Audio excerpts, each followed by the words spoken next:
Hi friends, welcome to Ummi's kitchen world. അപ്പോൾ നമ്മൾ ഇന്ന് ഉണ്ടാക്കാൻ പോകുന്നത് ഒരു അടിപൊളി ബ്രെഡ് ഫ്രൂട്ട് ഫ്രൈ ആണ്.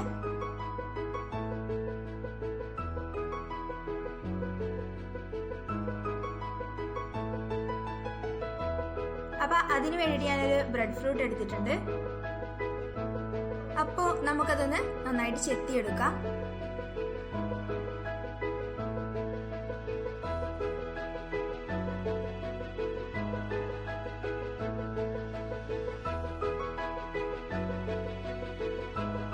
ഇനി നമുക്കിത് ചെറിയ ചെറിയ കഷ്ണങ്ങളാക്കിയിട്ട് അരിയാം.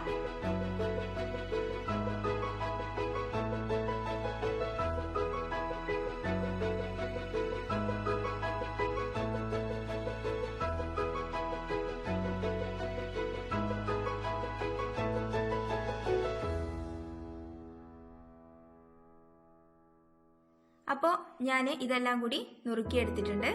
ഇനി നമുക്ക് ക്ലീൻ ആക്കാം.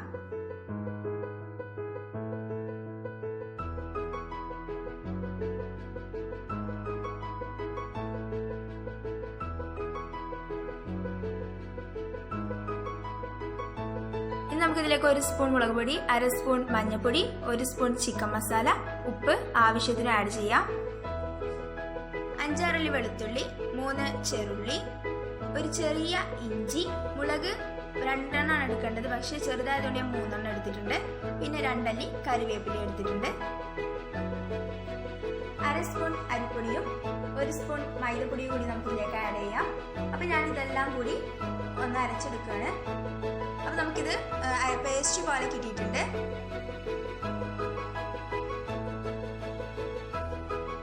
ഇതിലേക്ക് മസാല തയ്യാറാക്കുന്നതിന് ആവശ്യമായിട്ട് 1 സ്പൂൺ വിനാഗിരി കൂടി ആഡ് ചെയ്യാം.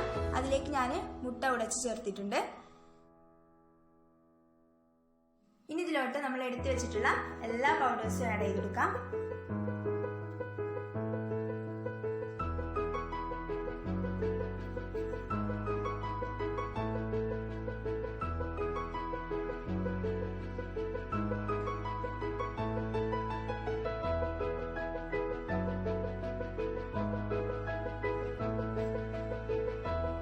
നമുക്കിത് എല്ലാം കൂടി ഒന്ന് മിക്സ് ചെയ്തെടുക്കാം. നന്നായിട്ടൊന്ന് മിക്സ് ചെയ്തെടുക്കാം.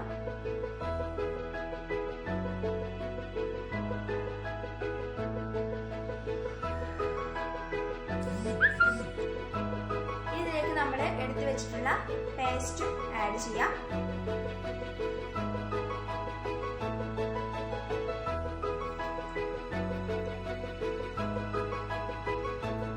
അപ്പൊ ഇനി നമുക്കിലേക്ക് നമ്മുടെ മെയിൻ ഇൻഗ്രീഡിയൻ്റ് ആയിട്ടുള്ള ബ്രെഡ് ഫ്രൂട്ട് ആഡ് ചെയ്ത് കൊടുക്കാം.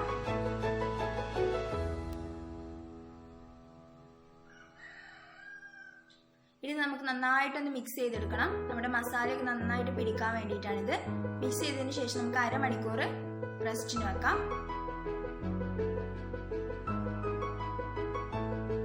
അപ്പൊ ഇത് 1/2 മണിക്കൂറിന് ശേഷം നന്നായിട്ട് മസാലയൊക്കെ പിടിച്ചിട്ട് വന്നിട്ടുണ്ട്. അപ്പൊ നമുക്കിനി ഇത് തയ്യാറാക്കുന്നതിന് ആവശ്യമായിട്ടുള്ള പാന് അടുപ്പത്ത് വെക്കാം.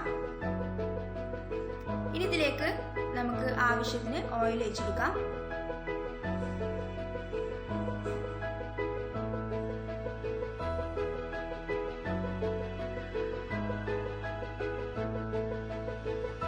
അപ്പൊ നമ്മുടെ ഓയിൽ നന്നായിട്ട് ചൂടായിട്ടുണ്ടോ നോക്കാൻ വേണ്ടിയിട്ട് നമുക്കൊരു കറിവേപ്പിലയിലേക്ക് ഇട്ട് നോക്കാം.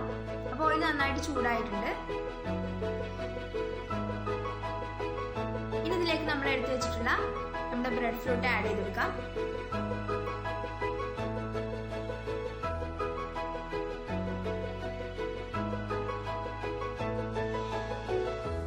അപ്പോൾ ഇത് നല്ല ഗോൾഡൻ കളർ ആയിട്ടുണ്ട്. ഇനി നമുക്കിത് മറ്റൊരു പാത്രത്തിലേക്ക് മാറ്റാം.